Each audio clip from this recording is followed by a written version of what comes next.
I believe there's someone right now that's watching this video that God is calling you to do something. And you might be thinking in yourself, man, I don't have a lot to offer. I don't have a lot to give. I'm not capable of doing what he's calling me to do.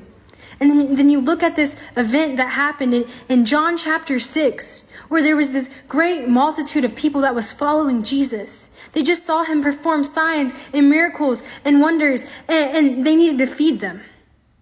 They needed to feed them. And they're trying to find a solution. Jesus is asking his disciples, how are we going to feed them? Jesus knew what was going to happen.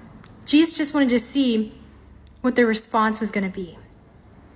See, they're all searching for an answer. I don't know, not even 8 months of work could feed all these people. There's so many people, and they're looking for an answer, and they're searching, and Jesus is right there.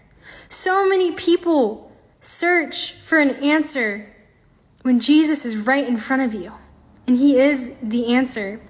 See, when God is calling you to do something, all you have to do is be obedient. You don't have to look and see, oh my gosh, what do I have?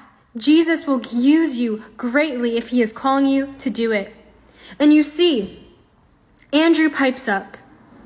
Chapter 6, verse 8, it says, another of his disciples, Andrew, Simon Peter's brother, he spoke up and said, here is a boy with 5 small barley loaves and 2 small fish. But how far will they go among so many? You might be thinking in your own strength, I only have this to give. How far will this even go, God? Should I even give it? It's not going to go that far. But I want to tell you right now that nothing is wasted in God. Nothing is wasted in God because he gives it to Jesus. And what does Jesus do? He gives thanks. And what happens? The bread, the fish start to multiply. And guess what happens? They feed more than 5,000 plus people. Just with the 5 loaves of bread and the 2 fish. From a little boy. It doesn't matter the age. It doesn't matter what you have. When you give it to God, you cannot outgive him. He will use it for something great. It says that he who is faithful in little will be faithful in much. So don't ever think that, man, God, I don't have a lot to give. It's not about you. It's about God's power. It's his strength. God could have had bread come from anywhere or fish or food come from anywhere. But what happened? He wants us to be a part of what he's doing.